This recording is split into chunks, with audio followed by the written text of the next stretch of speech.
know, people of faith have a long history of supporting civil rights on a broad spectrum of issues. We've been involved in these issues from really the beginning of time, but more recently we have examples with the civil rights movement in the 50s and 60s. We have the women's rights movement, we have immigrant rights movement, and people of faith are certainly involved in the movement for equal rights for people who are gay, lesbian, bisexual, and transgender. I have been, as you know, closely involved as an interested observer of the Iowa legislature for more than 25 years, and so watched what happened afterward. But what I knew was that this state and people of goodwill in this state would, at the end of the day, come down on the side of equal rights, whatever their opinion was on the specifics. I don't believe that we have anywhere near, in the 10 days since this election, wrapped our minds around the size of this victory. That is not a matter of Democrats being cocky or crowing.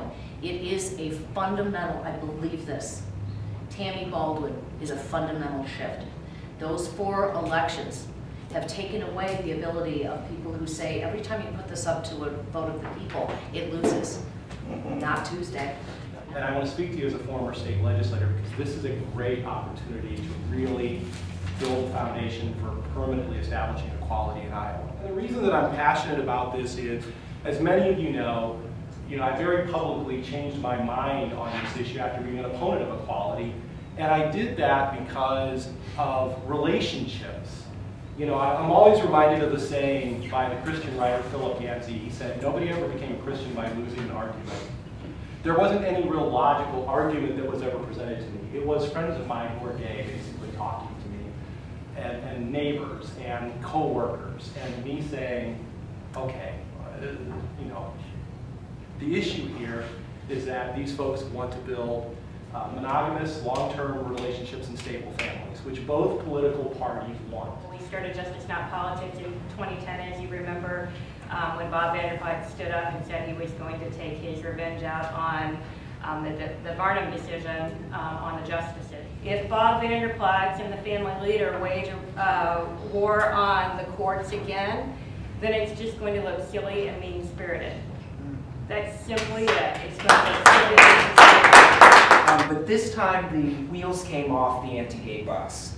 And Iowa voted for justice and equality and protecting the very court system that's designed to protect our cherished rights and liberties. Nobody understands better than the people of Iowa that if we care about equality, we have to care about our courts. In just a matter of days, the U.S. Supreme Court is poised to decide whether to hear cases that could have a major impact on the lives of LGBT Iowans.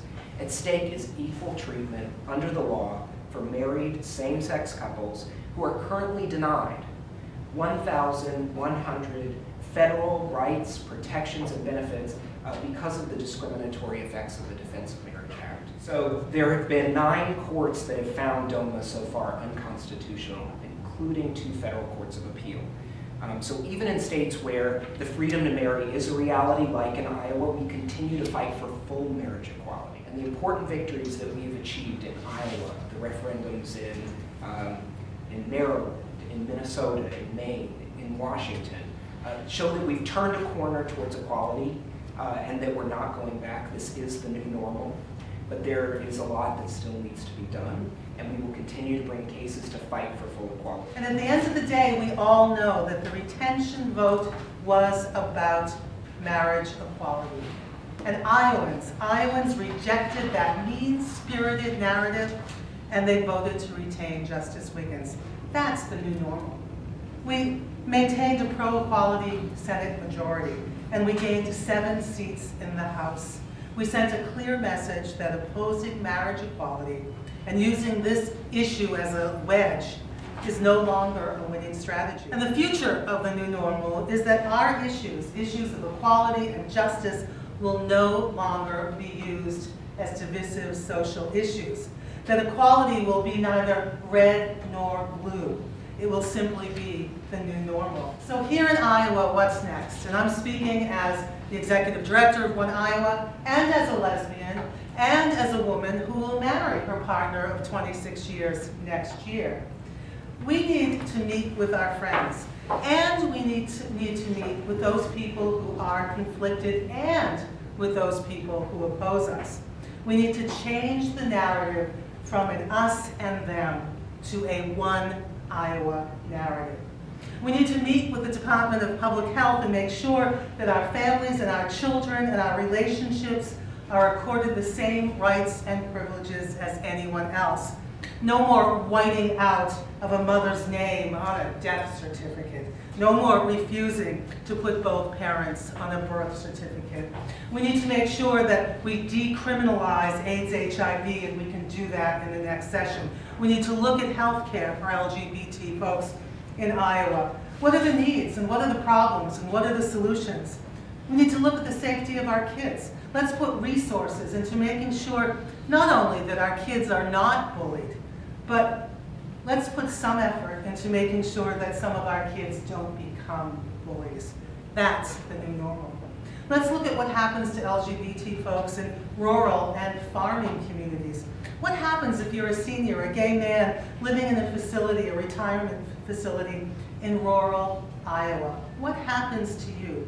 What happens to a child growing up as gay or lesbian or bi or trans or just questioning? We need to meet people where they are, and we need to meet them with dignity and with respect and with civility. That's the new normal. Iowa, we stand in the heartland, and we are, and you know this because you work around the country, we are a beacon, a light. We give the rest of the nation a reason to believe. One Iowa. The new normal. The new normal is anything we want it to be. Thank you very much.